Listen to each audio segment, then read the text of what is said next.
वन्देऽहं श्रीपदकमलं श्रीगुरुन् वैष्णवांश्च श्रीरूपं साग्रजातं सहगणा रघुनाथान्वितं तं सजीवं साद्वैतं सावधूतं परिजनासहितं कृष्णचैतन्यदेवं श्रीराधा कृष्णपादान् सहगणा ललिता श्रीविशाखान्वितावश्य हे कृष्णा करुणा सिंधो दीनबंधो जगत्पते गोपेश गोपिका कांत राधा कांत नमोस्तुते तप्त कांचन गौरांगी राधे वृंदावनेश्वरी वृषभानुसुते देवी प्रणमामि हरिप्रिये वाञ्छाकल्पतरुभ्यश्च कृपा सिन्धुभ्येव च पतितानां पावनेभ्यो वैष्णवेभ्यो नमो नमः। नमो विष्णुपादाय कृष्णप्रेष्ठाय भूतले श्रीमते भक्तिवेदांत स्वामिनिति नामिने नमस्ते सरस्वती देवे गौरवाणी प्रचारिणे निर्विशेष शून्यवादी पाश्चात्य देशतारिणे जय श्री कृष्ण चैतन्य प्रभो नित्यानंद श्री अद्वैत गदाधर श्रीवासादि गौरवृंद हरे कृष्ण कृष्ण कृष्ण हरे हरे हरे राम राम राम हरे हरे हरे कृष्णा गीतामृत मालिकेमध्ये सर्व मैत्रिणींचं अगदी अंतःकरणपूर्वक स्वागत आहे। आज आपण भगवद्गीतेमधील ज्ञान विज्ञान योग मधील 26वा श्लोक पाहणार आहोत। तत्पूर्वी काल माधुरी भक्ती माताजीने 25व्या श्लोकाचं खूप सुंदर रीतीने विवेचन केलं, सगळ्यांना ते आवडलं आणि त्यांनी खूप छान पद्धतीने नवरात्रीचं पण दुर्गादेवी म्हणजे कोण आहेत, ते किती श्रेष्ठ वैष्णवी आहेत आणि त्यांना आपण काय प्रार्थना केली पाहिजे याच्याबद्दलचं विवेचन खूप सुंदर होतं। तर काल त्यांनी आपल्याला सांगितलं की श्रीकृष्ण हे सांगतात की मूढ किंवा अज्ञानी लोकांना मी कधीही प्रकट होत नाही, कारण भगवंत त्यांच्या अंतरंग शक्तीद्वारे त्यांना त्या इतर जनांना मूढ किंवा जे अज्ञानी लोक आहेत त्यांच्या समोर व्यक्त होत नाहीत। तर मग असा प्रश्न उपस्थित होतो की भगवंत स्वतःला आवृत्त करतात। आवृत्त करणे म्हणजे एक प्रकारचा पडदा स्वीकारणे किंवा आच्छादन स्वीकारणे। मग कृष्ण देखील त्यांना पाहू शकत नाहीत का, असा प्रश्न मनामध्ये आपले यायला पाहिजे आणि असू शकतो। तर ते म्हणजे काय की कृष्ण देखील त्या व्यक्तींना मूढ किंवा अज्ञानी व्यक्तींना पाहू शकत नाहीत का, तर या प्रश्नाचं उत्तर, असा जर प्रश्न कोणाच्या मनामध्ये आला तर त्या प्रश्नाचं उत्तर मैत्रिणींना आपल्याला 26वा जो श्लोक आहे 7व्या अध्यायातील, तर त्यामध्ये आपल्याला मिळणार आहे। तर पाहूया तो श्लोक काय आहे।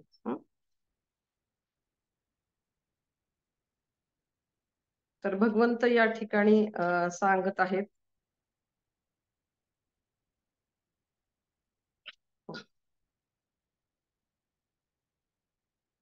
वेदाहं समतीतानि वर्तमानानि च अर्जुन भविष्याणि च भूतानि मातु वेद न कश्चन। अर्थात हे अर्जुन, मी पुरुषोत्तम भगवान भूतकाळात घडलेले सर्व काही, वर्तमान काळात घडत असणारे सर्व काही आणि भविष्य काळात घडणारे सर्व काही जाणतो। मी सर्व जीवांना जाणतो, परंतु मला कोणीही जाणत नाही। तर हे जे आहे प्रभुपादांच्या तात्पर्याच्या आधारे आपण समजून घेऊ शकतो। खूप छान श्लोक आहे 7व्या अध्यायामधील। तर कृष्ण म्हणतात या ठिकाणी की ते भूतकाळ जाणतात, म्हणजे इतिहास सगळा जाणतात, इतिहासाचं त्यांना स्मरण आहे। त्याच्यानंतर आपल्या मनात हा प्रश्न येऊ शकतो की आपण देखील भगवंताचे अंश आहोत। जसं आपण मागे उपमा पाहिली की समुद्राचं पाणी आणि त्या पाण्याचा थेंब, पूर्ण समुद्रामध्ये जी गुण आहेत ते थेंबामध्ये आहेत, फक्त अंश मात्राचा फरक असू शकतो, म्हणजे अगदी मात्रेमध्ये फरक आहे। समुद्राचं अथांग समुद्राचं पाणी खारट आहे, तसंच ते थेंब देखील खारट लागतो। तर आपल्या मनामध्ये हा प्रश्न उपस्थित होऊ शकतो की जर भगवंतांना भूतकाळ सगळा स्मरण आहे, तर मग आपण त्यांचे पार्ट आणि पार्शल आहोत, अंश आहोत, तर आपल्याला देखील आपल्या बाबतीमध्ये असं का बरं घडत नाही की आपल्याला देखील का बरं गतजन्मांचं स्मरण होत नाही। तर त्याचं उत्तर आपल्याला भगवद्गीतेमध्ये आपण आधी पाहिलेलं आहे की आपल्या बाबतीमध्ये असं का घडतं। तर जो अध्याय आहे दुसरा, गीतासार, सांख्ययोग, त्याच्यामध्ये दिलेले 13व्या श्लोकामध्ये की तिथं असं म्हटलं की देहिनोऽस्मिन् यथा देहे कौमारं यौवनं जरा तथा देहांतर प्राप्ती धीरस्तत्र न मुह्यति याच्यामधला भाग आपण बघूयात की आपण जे जीवात्मा आहोत. देहिनोस्मिन यथा देही, कौमारम यौवनम जरा. म्हणजे आपला देह हा जन्म झाल्यापासून आपला स्थित्यंतर होत असतो, म्हणजे वाढत असतो. जेव्हा आपण जन्माला येतो तेव्हा आपली साईज खूप, आपलं पोषण होत जातं. त्याच्यानंतर आपण जेव्हा तरुण होतो तेव्हा आपला देह बदलत असतो. म्हणजे बालपणापासून कौमार्यपर्यंत देह बदलतो. त्याच्यानंतर प्रौढावस्था येते आणि त्याच्यानंतर वृद्धापकाळ येते. आणि वृद्धापकाळानंतर व्यक्तीचा मृत्यू होतो. म्हणजे तथा देहांतर प्राप्ती. मृत्यूनंतर मग देहांतर, मृत्यूनंतर दुसरा देह, नवीन देह त्या आत्म्याला स्वीकारावा लागतो. तर काय घडतं इथं नेमकं बघा, की देहांतर म्हणजे देह बदलला जातो, शरीर बदललं जातं.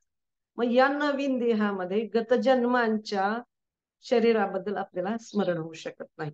अर्थात काही केसेसमध्ये ह्या सगळ्या गोष्टी होऊ शकतात, की गतजन्म आहे त्याच्यावरती विश्वास ठेवण्यासाठी, की आत्मा नित्य शरीर बदलत असतो, या गोष्टींवर विश्वास ठेवण्यासाठी आपल्याला काही गोष्टींची काही शास्त्रज्ञांनी शोध म्हणजे काही शास्त्रज्ञांनी असे प्रयोग केलेले आहेत, की गतजन्म आहे, परंतु सर्वांनाच या गोष्टीचं स्मरण काय घडले, कोण होते ते, किंवा हे सांगू शकत नाही. आपला स्वभाव काय होता, वर्तन काय होतं, कुठल्या योनीमध्ये होतो आपण, याचं स्मरण आपल्याला नसतं. काही मनुष्यांच्या बाबतीमध्ये हे घडू शकतं की त्यांना गतजन्माचं स्मरण असू शकतं, पण जनरली आपण पाहतो की गतजन्मांमधलं आपल्याला आठवू शकत नाही. कारण आपण शरीर बदलत असतो. त्यामुळे गतजन्मांच्या गोष्टी आपल्याला स्मरण होऊ शकत नाही. नवीन शरीर धारण केलेलं असल्यामुळं. मग परत एक प्रश्न असा येतो, पण कृष्णांना कसं बरं हे सगळ्या गोष्टीचं स्मरण होऊ शकतं, कसं बरं आठवू शकतं या सगळ्या गोष्टी? तर याचं उत्तर अगदी साधं आहे, की श्रीकृष्णांना देहांतर करावे लागत नाही.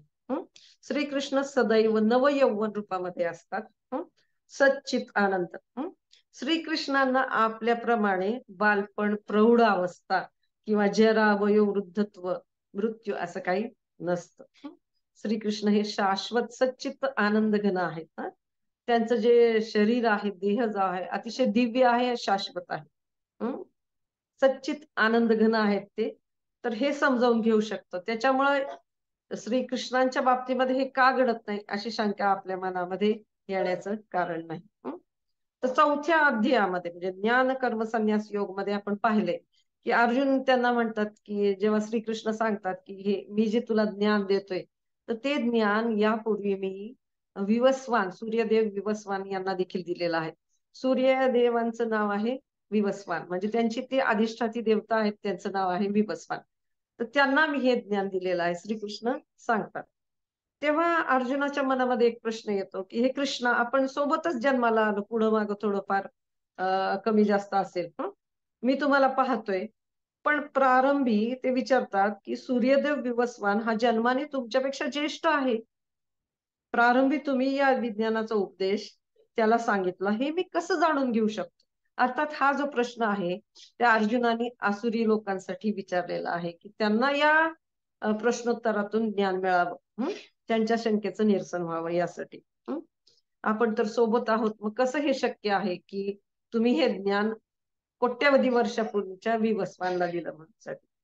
तर भगवंत सांगतात की हे पर्यंत माझे आणि तुझे अनेक जन्म होऊन गेले, मी ते जन्म आठवू शकतो, परंतु तू आठवू शकत नाही. तर जन्म म्हणजे इथं काय सांगितलं, की अवतरण, भगवंतांचं अवतरण. प्रत्येक वेळेला जेव्हा जेव्हा भगवंत अवतरित होतात, त्यांचे जे पार्षद आहेत, तर ते पार्षद देखील त्यांच्या सोबत येत असतात. जसं साधं उदाहरण, की पंतप्रधान जेव्हा येतात तेव्हा त्यांचा लवाजमा, त्यांचे कुटुंबीय, परत अजून संरक्षण करणारी लोक, अशा भरपूर लवाजमा त्यांच्या सोबत येत असतात, कुठं भेट द्यायला येतात.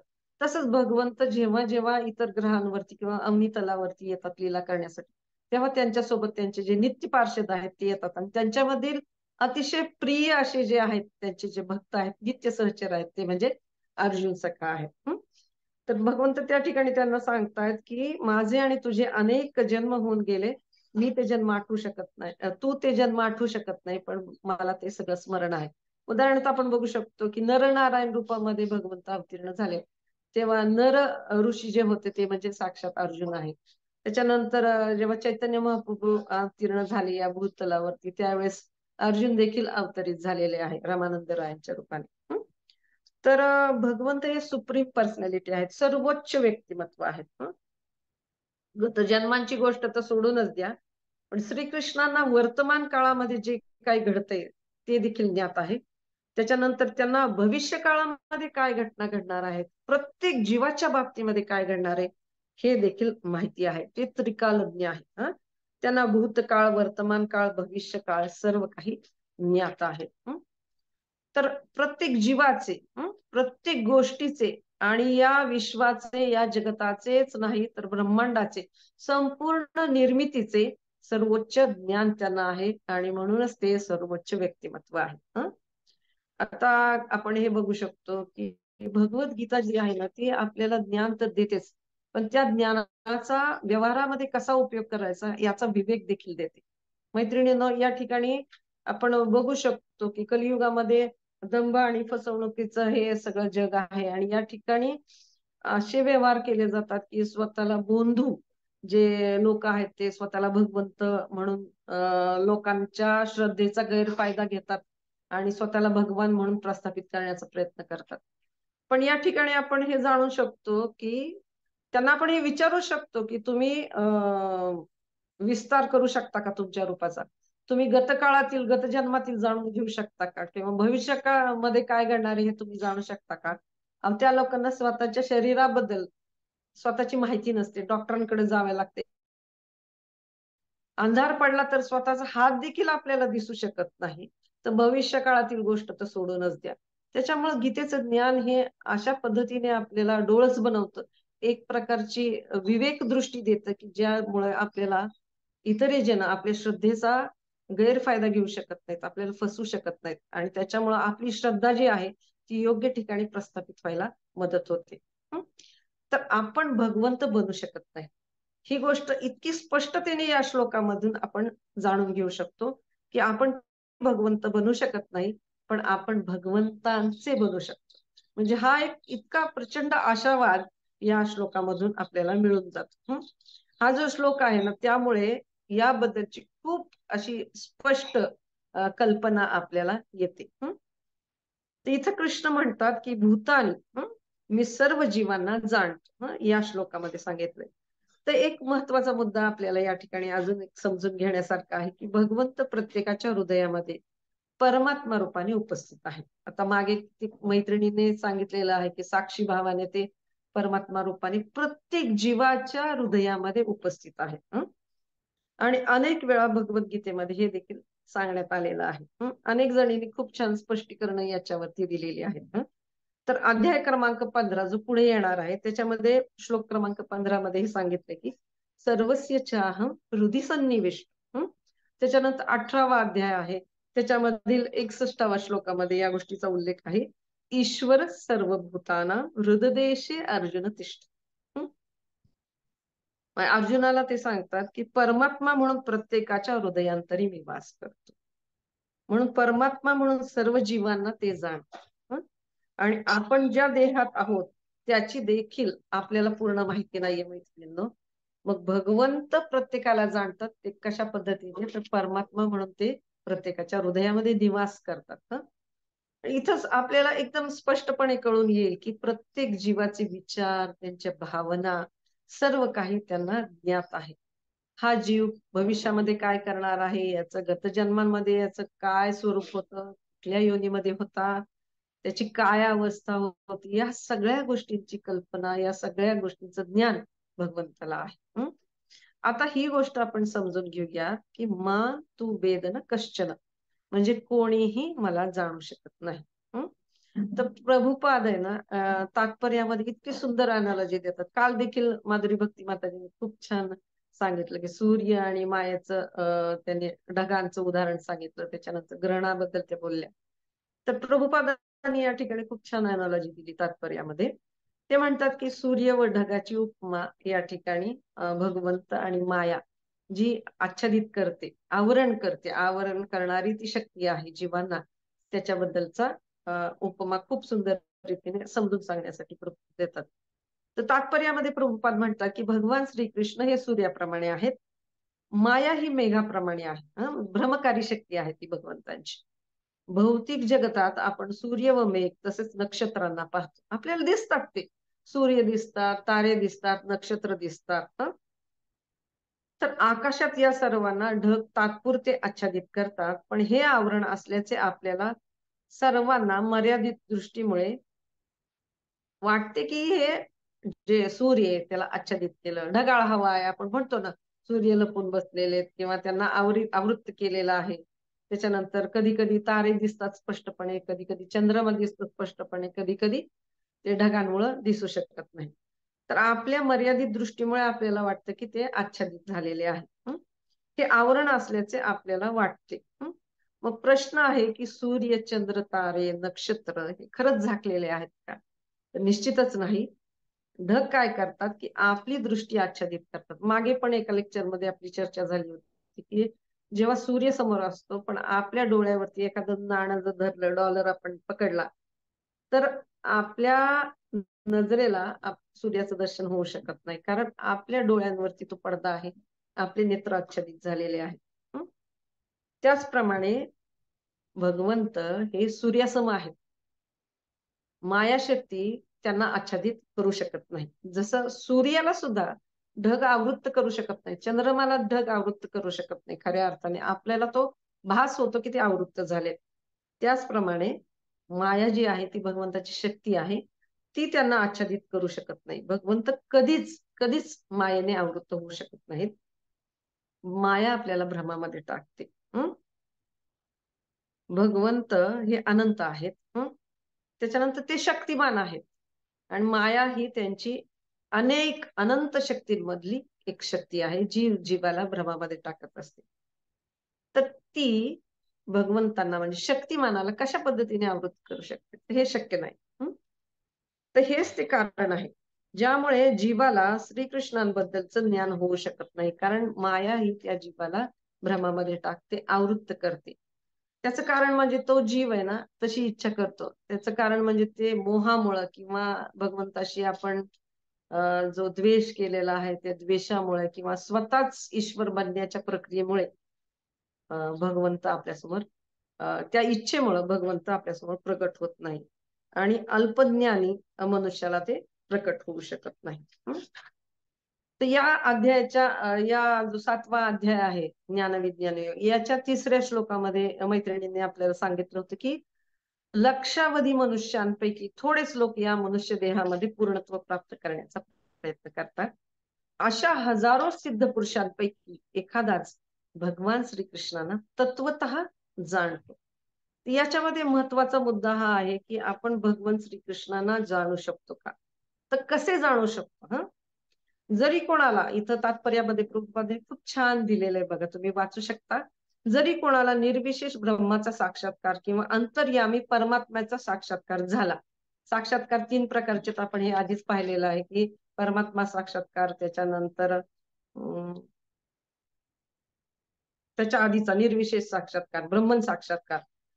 हे जरी झाले 2 साक्षात्कारांपैकी, तरी कृष्ण भावना भावित झाल्या वाचून पुरुषोत्तम भगवंतांचा म्हणजे श्रीकृष्णांचा साक्षात्कार होणे शक्य नाही. प्रभुपाद अगदी स्पष्टतेने तात्पर्यामध्ये हा उल्लेख करतात. तर हे समजून घ्यायचं कसं, तर भक्तिरसामृत सिंधू मध्ये खूप सुंदर श्लोक आहे, की भगवान श्रीकृष्णांचा साक्षात्कार कशा पद्धतीने होऊ शकतो. तर आचार्यांच्या वाणीतून आपल्याला म्हणजे त्यांच्याच भक्तांच्या, त्यांच्या प्रिय अशा शुद्ध भक्तांद्वारे आपल्याला कळू शकतो. जसं काल माधुरी भक्ती माताजींनी सांगितलं, की एखाद्या व्यक्तीबद्दल जर जाणून घ्यायचं असेल आपल्याला, तर त्याच्या जवळच्या व्यक्तींकडून त्या व्यक्तीबद्दलची माहिती आपण घेऊ शकतो. त्याचप्रमाणे हे जे प्रिय भक्त आहेत भगवंतांचे, शुद्ध भक्त आहेत, प्रेमी भक्त आहेत, त्यांच्याकडूनच आपल्याला, त्यांच्या थ्रूच आपल्याला याबद्दलचं ज्ञान आपण घेऊ शकतो, माहिती घेऊ शकतो आणि भगवंताचा साक्षात्कार होण्यासाठीची खूप सुंदर प्रोसेस ते आपल्याला समजून सांगतात. तर भक्तिरसामृत सिंधू मध्ये खूप सुंदर श्लोक आहे. अथ श्रीकृष्ण नामादी न भवेद ग्राह्यम इंद्रिये सेवान्मुखे हि जिह्वाद स्वयमेव स्फुरत्यद्य. अथ श्रीकृष्ण नाम म्हणजे अथ श्रीकृष्ण नाम आदी म्हणजे त्यांच्या लीला, त्यांच्या कथा, त्यांचं रूप न भवेत ग्राह्यम इंद्रिय.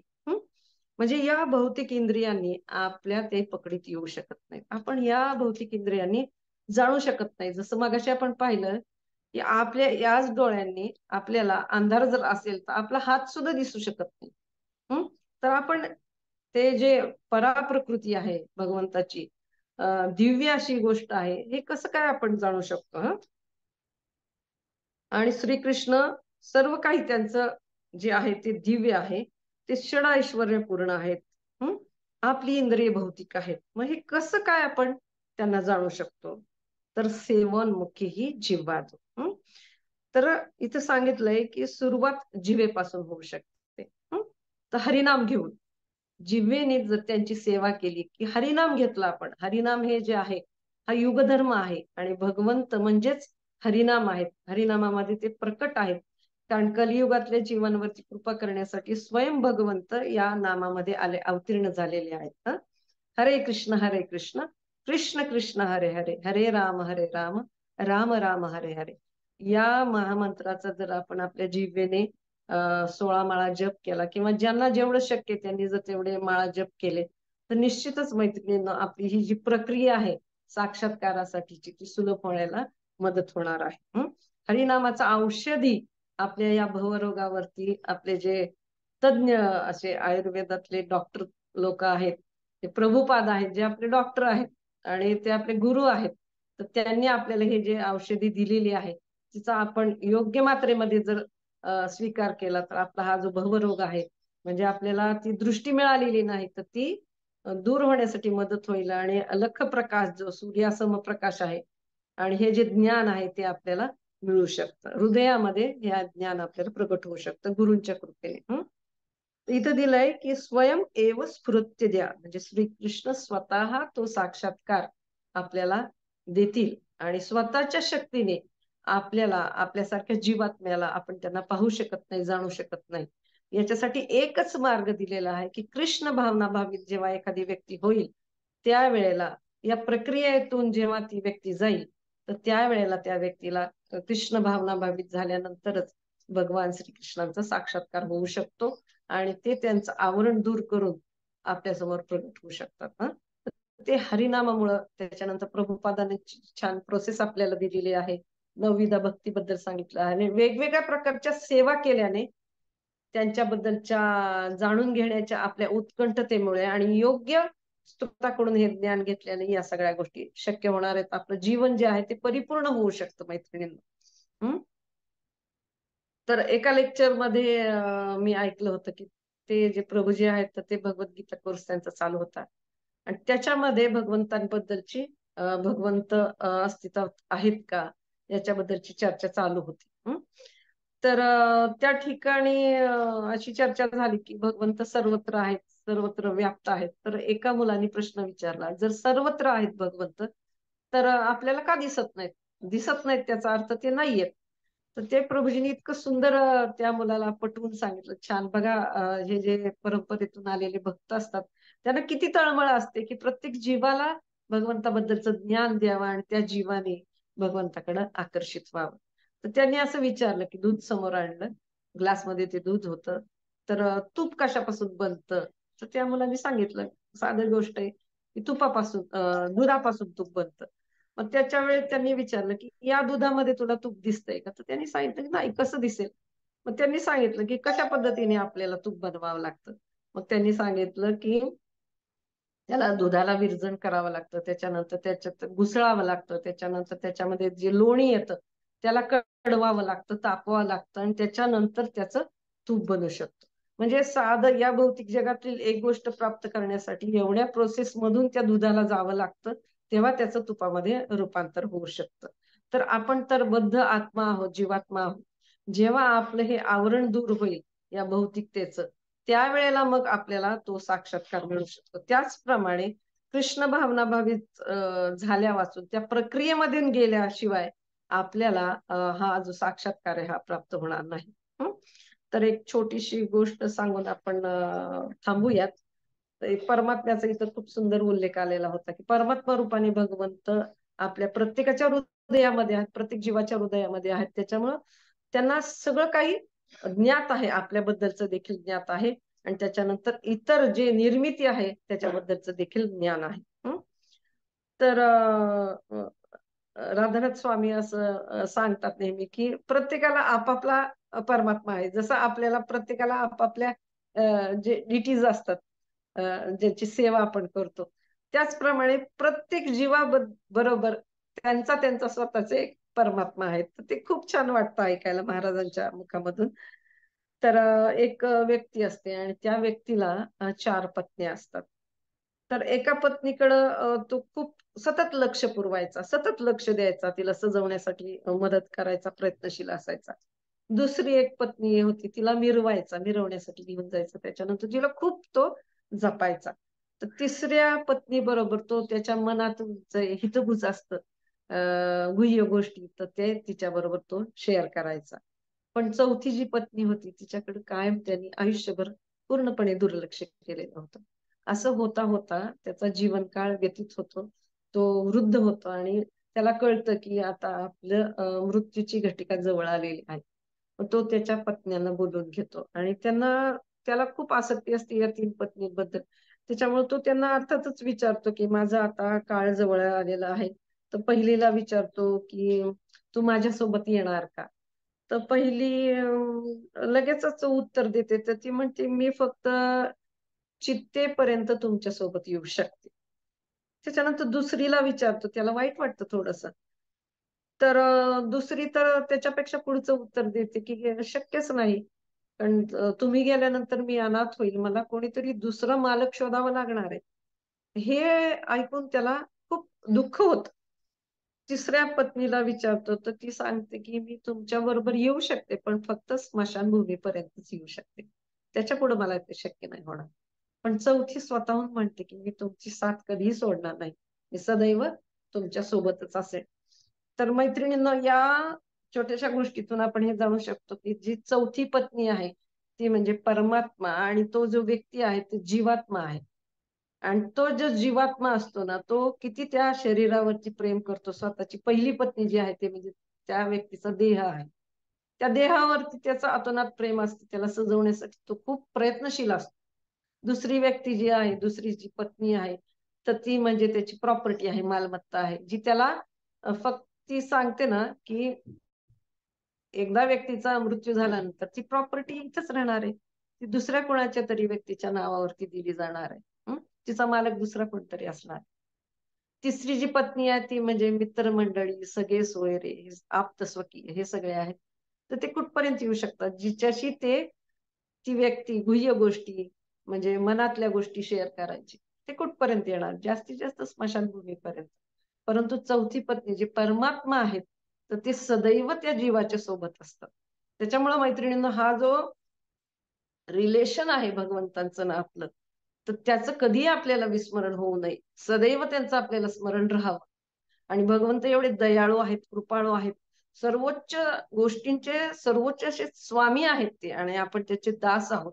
या गोष्टीचं आपल्याला कधीही विस्मरण होऊ नये. म्हणूनसाठी प्रभुपाद, आचार्य हे जे थोर संत होऊन गेले, ते सदैव भगवंताच्या स्मरणासाठी आपल्याकडे प्रार्थना करतात, आपल्याला अनेक उपदेश देतात, आपल्याला ते ज्ञान सोपं करून देतात, की जे आहे ना, अमृत पाजतात ते आपल्याला त्यांच्याकडून. अगदी प्रभुपादांनी लहान बालकाला कशी गुटी करून देते आई, त्याप्रमाणे गीतेचे तात्पर्य आपल्याला दिलेले आहेत, की हे श्लोक तुम्ही समजून घ्या आणि भगवंतांकडे, भक्ती मार्गाकडे वाटचाल करा. या प्रक्रियेमध्ये कृष्ण भावना भावित व्हा आणि जाणून घ्या, की भगवत साक्षात्कार म्हणजे काय आहे, आपला आणि त्यांचं काय रिलेशन आहे भगवंतांचं.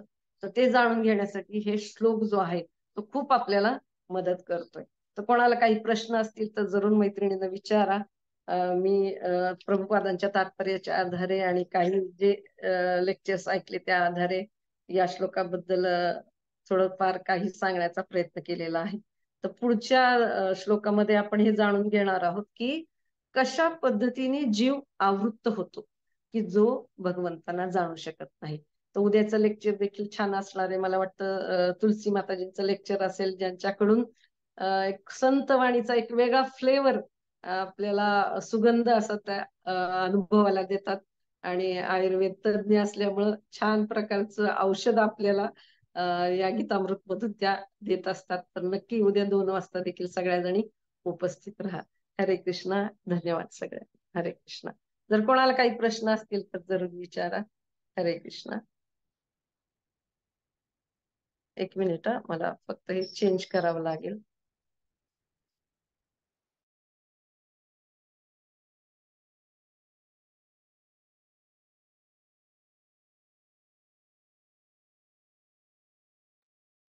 हरे कृष्णा. चेंज झालंय का? कोणी आहे का सांगण्यासाठी?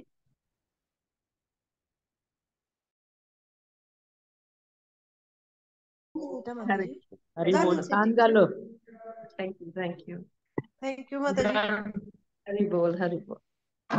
कोणाला काही प्रश्न असतील तर विचारू शकता. प्रश्न काही कमेंट्स काही. छान क्लास दिला माताजींनी. थँक्यू. Thank you so much. प्रश्न आहेत का कोणाला? थँक्यू. हरी बोल. मस्त झाला क्लास. शेवटचं हरी उदाहरण खूप छान होतं. हरी बोल. चालेल माताजी. माताजी आपल्या ह्याची अनाउन्समेंट करताय का? आपल्या रविवारच्या कार्यक्रमाची. आपल्या ओके. रांगोळीची स्पर्धा आहे रविवारी आणि पाककला स्पर्धा ह्या संदर्भात. चालेल चालेल. आता पाककलेमध्ये आपण उपवासाचे पदार्थ ठेवलेले आहेत आणि तुम्ही सगळ्या गृहिणी एकदम सुगरणी आहात आणि एवढं छान अरेंजमेंट बारामती वैष्णवी करत आहे. मैत्रिणींना एकत्र येऊन त्यांच्या कलागुणांना वाव देण्यासाठीचा प्रयत्न करत आहे आणि कृष्ण भावना भावित होऊन ह्या सगळ्या गोष्टी आपल्याला करायच्या. तर रांगोळी स्पर्धा देखील आयोजन केलेलं आहे मंदिरामध्ये आणि पाककृती करून आणणं हे देखील सगळ्यांना शक्य आहे. तर उत्स्फूर्तपणे सगळ्या याच्यामध्ये या स्पर्धांमध्ये भाग घ्या आणि छानपैकी बक्षीस जिंका. आपल्याला खूप छान एक म्हणतो ना आपण की तुमच्या कलागुणांना वाव देण्यासाठी अशा प्रकारच्या स्पर्धांचं आयोजन केलेलं आहे. तर थँक्यू सो मच. सगळ्या जणांनी अवश्य भाग घ्या आणि अधिक माहितीसाठी तुम्ही जे पॅम्पलेट आहे त्याच्यावरती जो फोन नंबर आहे त्यांच्याशी संपर्क करू शकता. हरे कृष्ण. धन्यवाद माता. थँक्यू माताजी. थँक्यू. हरे थांबूयात मग. येस माताजी. हरे हरे. होस्ट कोण आहे? पल्लवी का पल्लवी? पल्लवीला विचारावं लागेल. हरी बोल पल्लवी. एक मिनिट मी हरी कॉल बोल. करते. हा हे करते का मीटिंग एंड करते? हो करते लगेच.